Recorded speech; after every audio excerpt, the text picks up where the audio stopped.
Hello, listeners, and welcome back to another episode of Uncontested Investing. Today we have Taliya Bashani ESQ, a top real estate attorney, broker, and coach. With over 15 years of experience, she has closed over 10,000 properties worth more than $1 billion. Taliya founded TAV Law Firm PC, teaches real estate education, and coaches agents through her Abundance Real Estate Coaching Program. She's also the author of Win the Listing, Secrets to Become a 7-Figure Realtor, and the 2024 Red Awards Real Estate Attorney of the Year. She does it all. Get ready for an insightful episode with Taliya Bashani.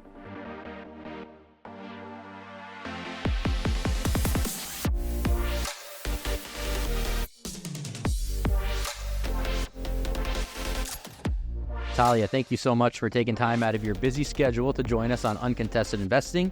We've got a real estate attorney, a negotiation expert, and you're based out of New York City, so at least the travel wasn't too far for you. But thank you so much for joining us today. Thank you so much, Nate, for having me. Great to be here. Yeah, there's so many different directions we're going to take this interview. It's going to be a lot of fun. I think it's going to be a good, insightful conversation that investors are going to learn a lot depending on where we go here. So Let's start about with your personal experience. So you started out as a broker in the industry and then transitioned over to being a lawyer. Can you talk about that initial journey as a broker? What made you want to kind of switch sides and be on the legal aspect of things? Yeah, so at the time, it was 2008. The market took a turn. Everything crashed.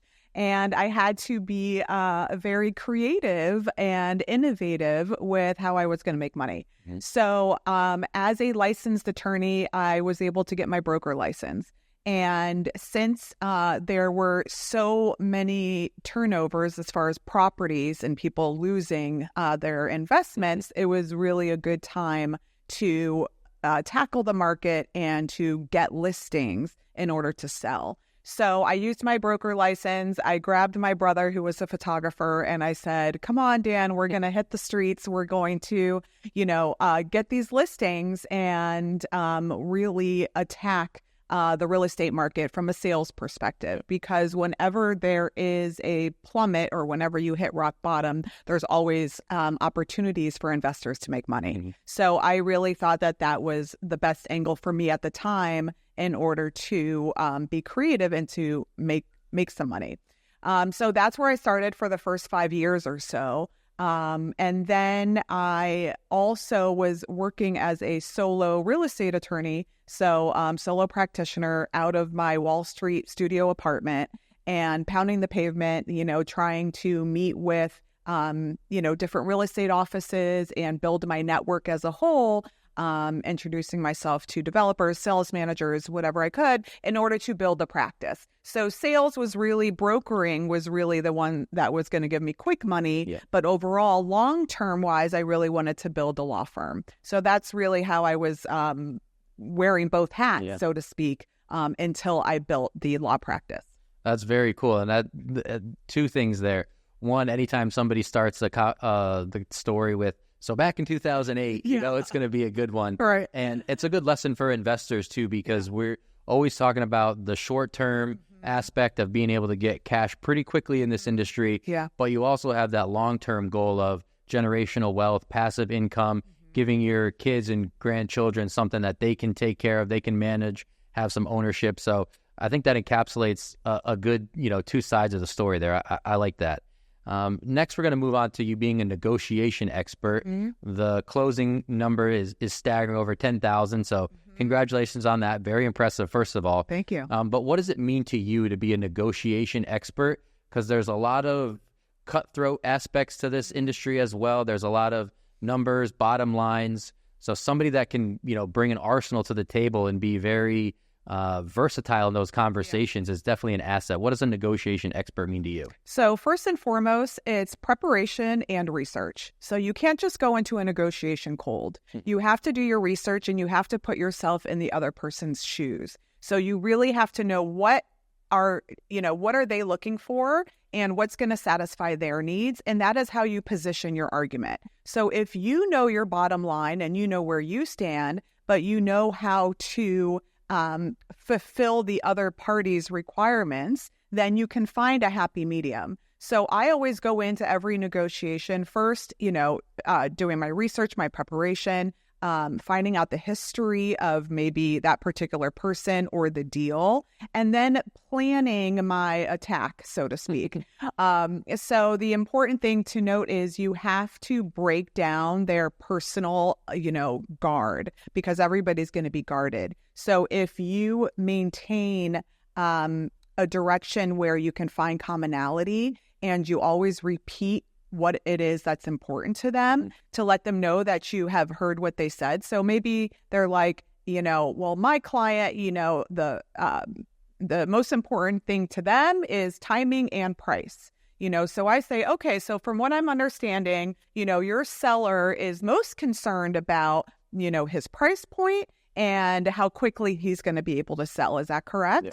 And then they say, yes. I said, okay, great. So if I came to you with my offer and I said I could do a 30-day close, at this particular number, because based on the comps, based on recent sales, this is, what would be a reasonable offer because I'm meeting the seller's timing. Do you think that's something that he would be open to? Yeah. So you lead the other party into getting their requirements met, okay? But you also don't put everything on the table. So it's really important to know in the back of your head, okay, what's your buyer's ceiling, right? How high are they willing to go? Of course, you're going to come in lower, hoping that you can find a happy medium, but still appeasing the other party. So it's really making sure you have those tools and tactics readily available and knowing what the other side wants and breaking down the emotional barrier. Yeah, nice. And it's kind of that kill them with kindness, yes, almost, right? You're meeting them at their level, figuring out what they want and kind of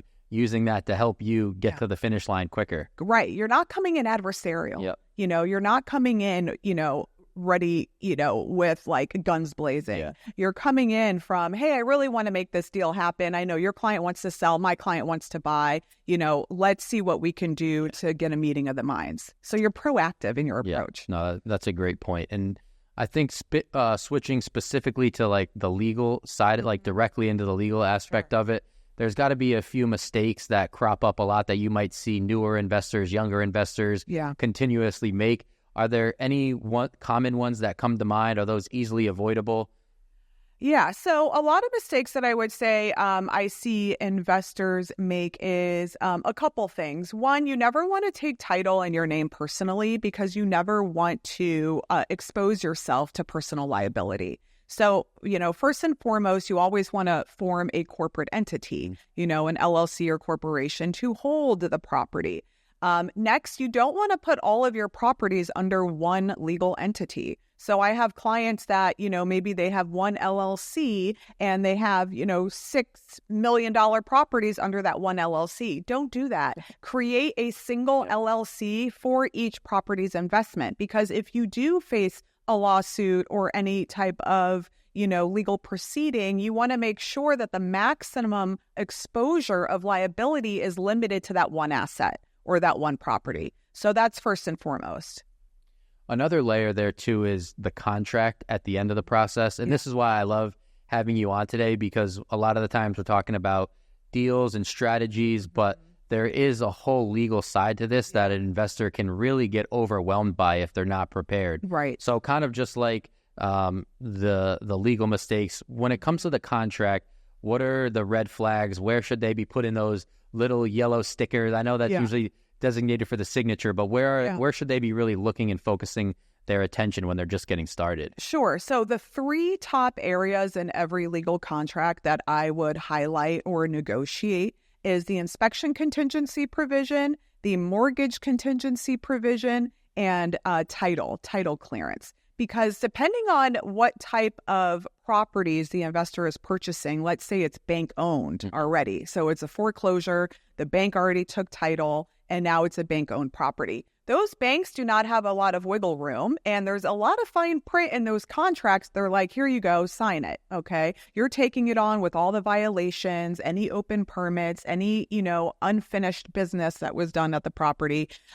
So now your title is cloudy, okay? Number two, you're taking it as is, meaning if you want to do an inspection, you must do it before you sign the contract because you're not getting an inspection contingency within 2 weeks that most people are used to. And 3, a lot of those are all cash deals. Now, I have seen mortgage contingencies negotiated, which a mortgage contingency will protect the buyer's deposit for a certain amount of time, maybe 2 weeks, maybe 30 days, while they apply for the loan and they get the approval.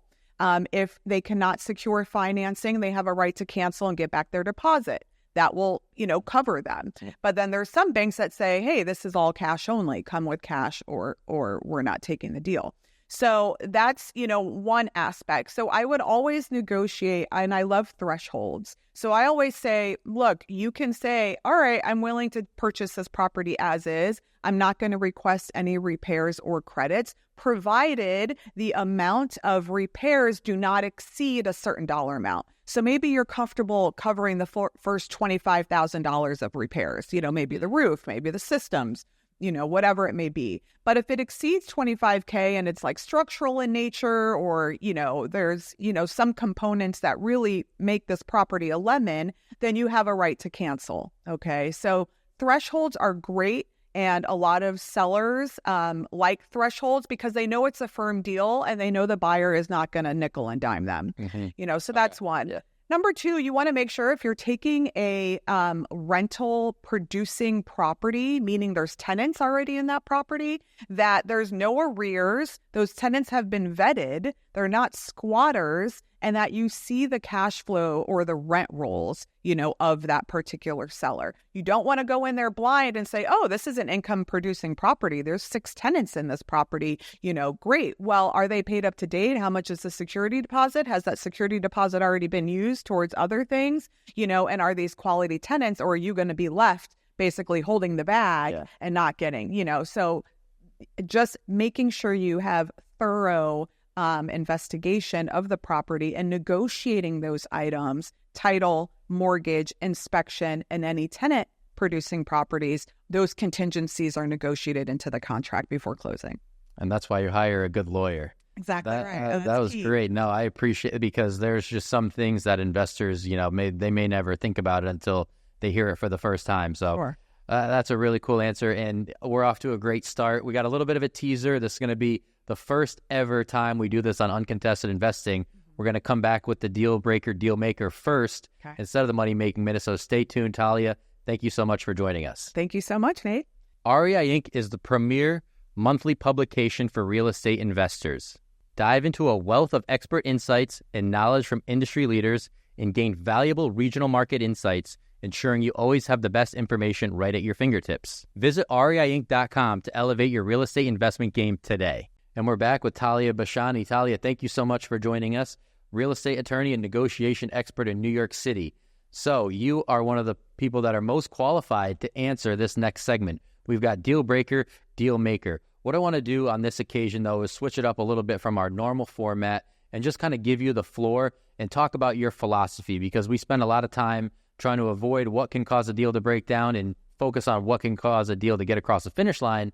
But for you, it seems like deal breaking doesn't ever enter the equation for you. So let's hear your philosophy from a successful deal maker. Okay.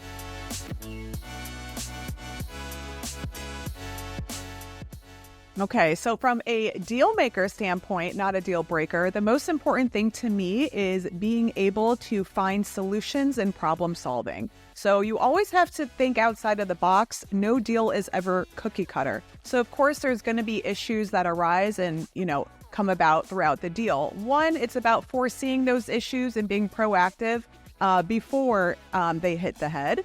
And the second thing is, how do you circumvent that? So how do you come up with solutions and alternatives that will help save the deal and get both parties to the closing table, which is essentially the most important thing. So I don't ever like to kill deals or break deals for clients, especially because ultimately they want this property. So again, my solution is how to become creative in order to problem solve and find ways to still make the deal happen and satisfy both parties and get to the closing table.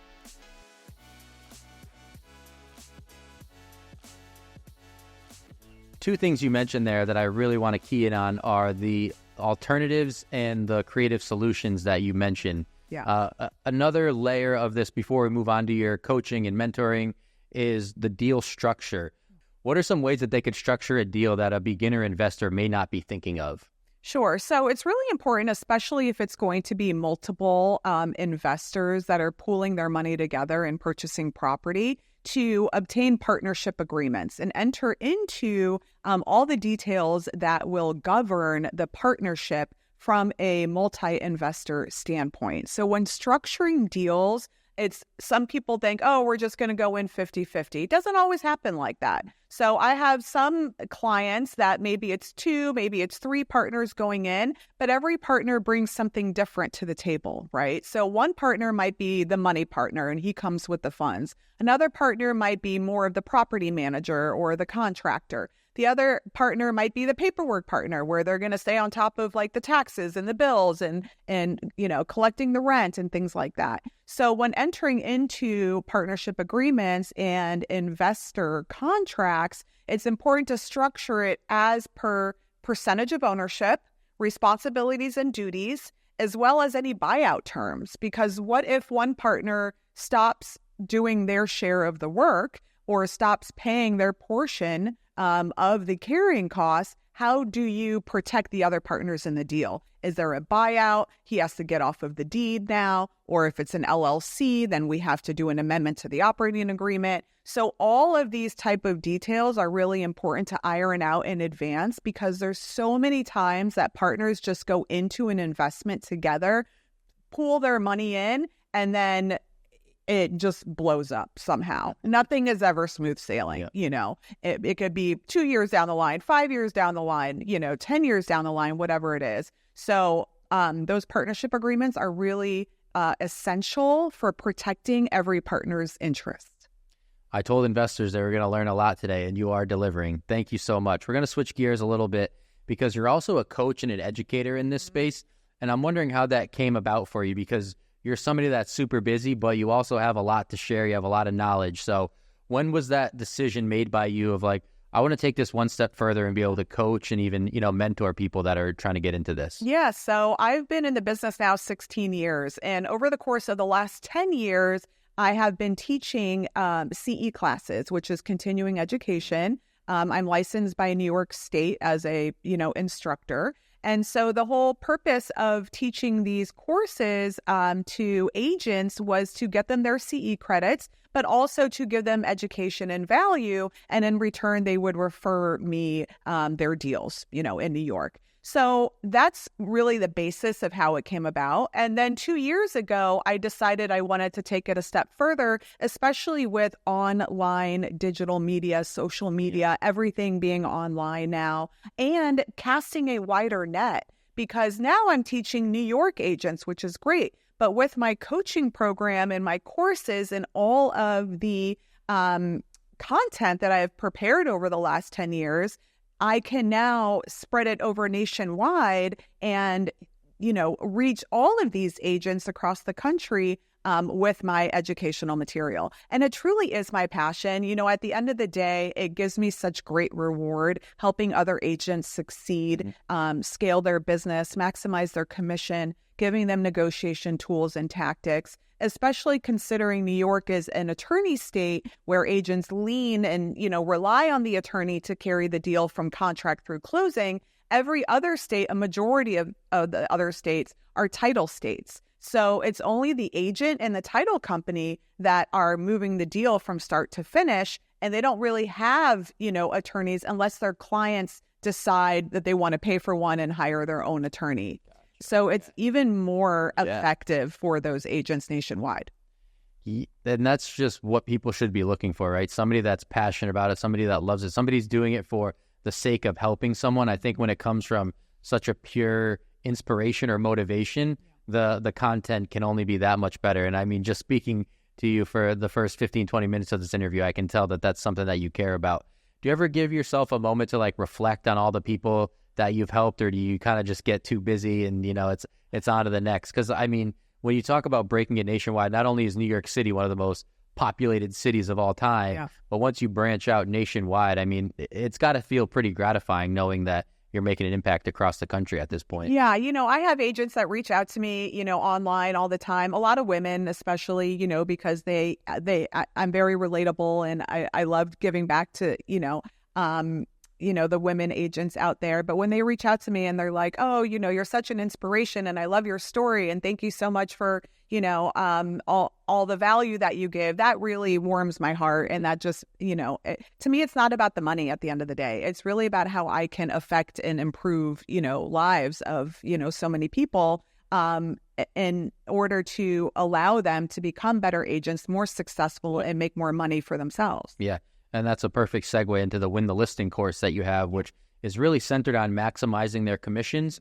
So are there any, maybe there's just one particular strategy or a little tidbit of information. How did that come about? What is the key to maximizing that commission? Sure. So especially with today's changing marketplace, meaning due to the NAR settlement, there is no longer legal co-broking allowed. Okay. Yeah. So which means that buyer's agents, now it's not just a given that they're going to get a 50-50 split, because the listing agent is no longer required by law to split their commission with the buyer's agent, which means buyer's agents now either have to negotiate their own fee with the seller or they have to collect a fee from their own buyer. So it really changes the game from the course of sales. So Win the Listing teaches, one, a lot of buyer agents who normally don't have experience as exclusive listing agents because they come into the business as a buyer's agent.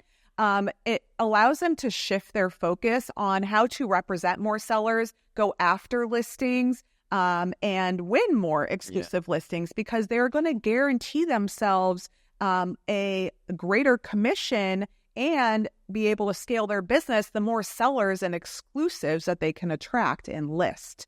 All right. Because now they might find a direct buyer. 2, that seller could turn into a buyer. So now they just doubled their commission. And 3, let's say they attract a buyer through their open house or, listing online, and that buyer calls them and that buyer says, look, I'm interested in your listing. They come and they look at it and they're like, no, I don't think this one's for me. The listing agent says, well, look, if you're not working with an agent, I have other properties I can show you that meet your criteria. And now you just picked up a new client. So really focusing on shifting their focus to representing more sellers and sealing more exclusive listings is going to help an agent advance more and maximize their commission. Yeah. How can you be an asset to more people? And I like that too, because it's kind of being proactive rather than reactive, waiting for somebody to reach out to you like, I want to sell my property. It's really changing that mindset of if you go out there and do it the right way, you can attract a lot of people just naturally through connections, through networking. Yep. And that proactive attitude really helps. Exactly. So there's also another insight that you shared with me before the interview about helping investors, right? There's so many different sides to this and so many different people you help. But there was one really interesting piece of advice when it comes to investing that, if people can kind of hear you explain it from a professional and expert, they'll really start to motivate them to kind of do something different. Okay. Yeah. So so a couple things that I want to say about that. One, I have a lot of investors that want to, diversify their portfolio and obviously purchase multiple properties, maybe in multiple states. And let's say they're like, okay, I have a chunk of change that I want to purchase, maybe 4 or 5 single family homes, in different areas. So I always say what I think is best is to take that money and purchase a large multi-family property. So instead of buying 4 or 5 single family homes, buy 1 6-family property, because now your overhead becomes less. You only have 1 property manager. You don't have 5 separate property managers. You only have 1 roof to repair, 1 boiler to repair, and you have all this incoming cash flow. So it actually reduces your overall expenses and maximizes your net profit by putting your money in maybe 2 6-families or 1 6-family as opposed to multiple single families, because that 1 single family can plummet. Yep. And now you've lost so much money, or 1 single family can be vacant and, for whatever reason, that territory, is sporadic and it's hard to find a good tenant. So that would be, my key advice when thinking about how to, diversify and how to invest your money is look at it from that angle. Yeah. Yeah. And it's working smarter, not harder, right? And, especially if you're newer, it may take a partnership to kind of make that first initial investment if you're talking about 6, 7, 8 units. But again, when everything is under one roof, the problems become much more manageable instead of, okay, something went wrong in my townhome in New Jersey today. I got to drive out there and fix that. A house in Massachusetts had some water damage. I got to go take a look at that, right? So it can really save a lot of time, money, energy. Another great piece of advice. It could have been for the Money Making Minute, but, you're full of these gems of knowledge. So we're going to come back after another break, and you're going to give a Money Making Minute that I'm sure all of our listeners will stay tuned for. Talia, thank you so much. Thank you, Nate. At RCN Capital, we know that time is money. With our competitive rates and quick turnaround time, you can receive funding in as little as 10 days. We offer flexible payment plans to relieve the pressure of the repayment process. Our team is experienced in making sure that you choose a loan that will suit you best. So get on the phone with a loan officer today by emailing info@rcncapital.com or clicking the link in our bio. All right, it's that time of the episode for the Money Making Minute. Talia, for our listeners of Uncontested Investing, they know the drill. But for you, it's an investment strategy, app, skill, any piece of advice related to the real estate investing community that they can take with them moving forward, make them successful in 2024 and beyond. So let's hear your Money Making Minute.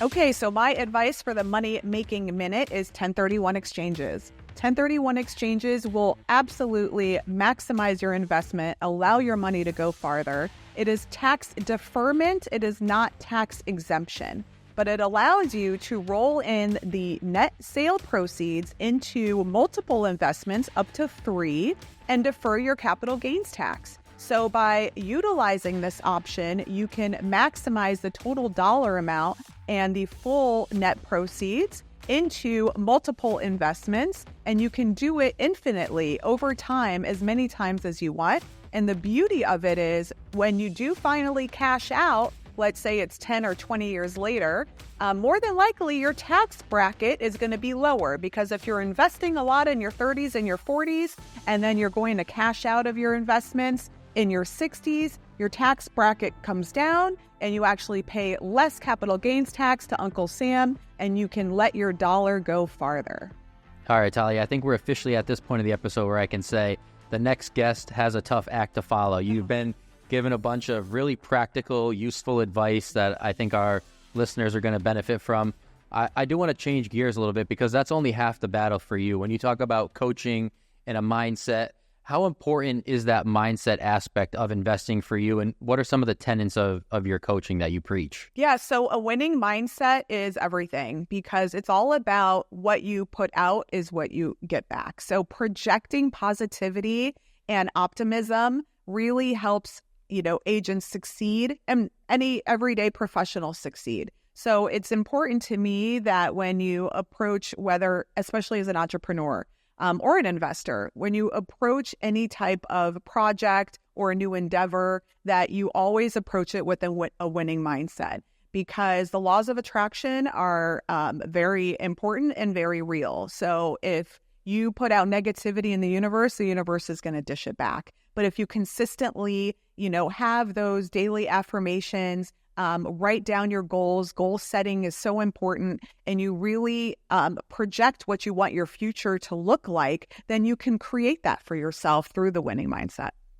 That's awesome. And as it pertains to newer or younger investors, somebody that's just starting out on their journey, they come to you as an expert, right? I mean, you can go a number of different ways, as you've kind of laid out in this episode for us. Yeah. What would be your first piece of advice, though, to somebody that's just starting out, if you could boil it down to a specific sentence message that you'd want to convey to them? Sure. So start off small. Don't bite off more than you can chew, because what you don't want to do is, set yourself up, for failure. So if you go in over your head and you feel overwhelmed and you don't have a positive experience with it, then you're just going to feel like you hit rock bottom. So if you climb up the mountain in, small steps and work your way up, because you're going to learn so much along the way. Yes, you can do your research. Yes, you can watch YouTube videos. You can hear it from experts. But until you actually take that path on your own, start off with a small project, maybe do a small fix and flip. You don't have to go out there and buy a 6-family, because you're going to have so many surprises that, really might deter you from wanting to invest more and more, in your future. So I would just say, start off small. That experience is going to teach you so much, and then you can start building from there. And I think that's an example of being able to cultivate that winning mindset that you're speaking of too, right? Because this industry can definitely beat you down, right? If you have that one bad deal, it's pretty easy to just look at that exit door and be like, okay, this isn't for me, right? Yeah. But that's where the real investors kind of pick themselves up off the ground. And, that's where their real estate investing journey starts, right? They get their first bad deal out of the way, they learn the mistakes, and it's only up from there. Exactly. So you got to give yourself that time to be, even if you do make that first mistake of, okay, everybody's done this before, everybody's kind of learned from this. Where can we go from here? Yeah. And now I know what not to do. Yep. And so absolutely. So I think we're at the point in the episode where I want to talk about your passion project, right? For somebody that wears so many different hats. I think an investor can relate to you, right? This is a grueling industry. It can be 24/7, 365. You got to answer the phone, got to respond to the email.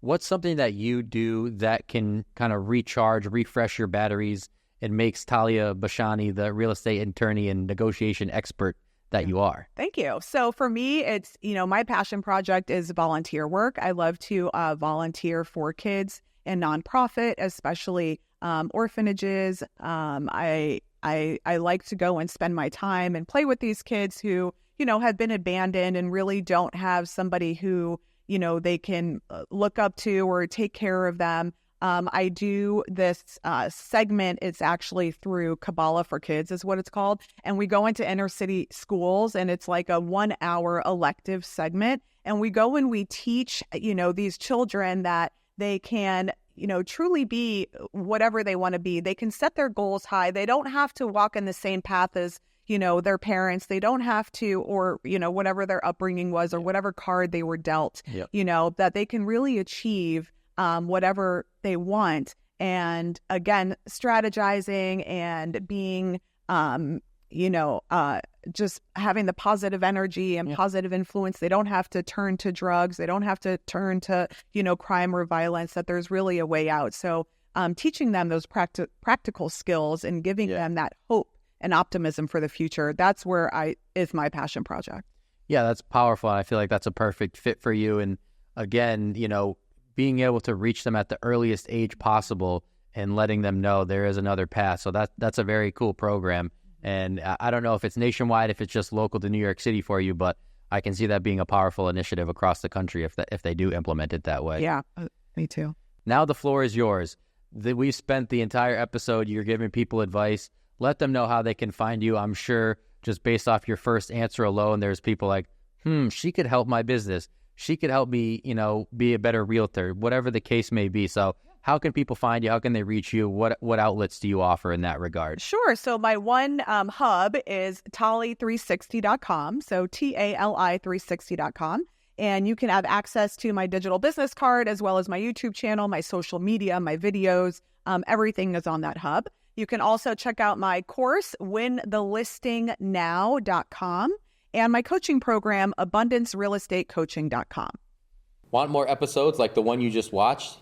Be sure to like, subscribe, and share your thoughts in the comments. At Uncontested Investing, we're committed to bringing you the best content, and we'd love your input on the stories and insights that you want to see next. How about it? Taliya Bashani, thank you so much. I learned so much just from sitting across from you, so I can't imagine what the investors that listen to this episode can do with all that you've shared. Thank you for gracing the studio of Uncontested Investing. For our listeners, you learned something new today. Hit that like button, comment what Taliya's best piece of advice was, and we'll see you all in the next one. Thank you for listening to Uncontested Investing. Questions about today's episode or the podcast? Email podcast@rcncapital.com and make sure to follow REI Inc. magazine on LinkedIn and Facebook and RCN Capital on Instagram, LinkedIn, and Facebook. See you all next time.